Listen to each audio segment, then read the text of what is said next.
Hello, আসসালামু আলাইকুম everyone. কার কার আমার মতো রাতে ক্রেভিং হয়, এটা ওটা খেতে ইচ্ছে করে আমার। ভাই, আমি তো অনেক বড় ভাত লাভার।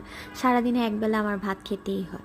তো সেদিন আমি হঠাৎ করে রাত্রেবেলা ঠিক 2টার দিকে মনে হলো আমার এখন চিংড়ি ভুনা দিয়ে ভাত খেতে হবে। তো দেরি না করে ফ্রিজ খুলে দেখলাম ওহ চিংড়ি আছে।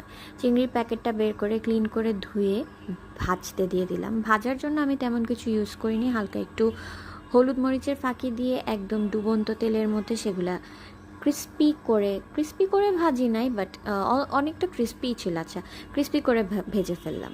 তারপর একটা একটা করে চিংড়ি তুলে নিচ্ছি প্লেটের মধ্যে। আমার তো দেরি সহ্য হচ্ছিল না, বিশ্বাস করো। মানে আমার মনে হচ্ছিল যে রান্নাটা যদি 2 মিনিট না করে 5 মিনিটের মধ্যে হয়ে যেত।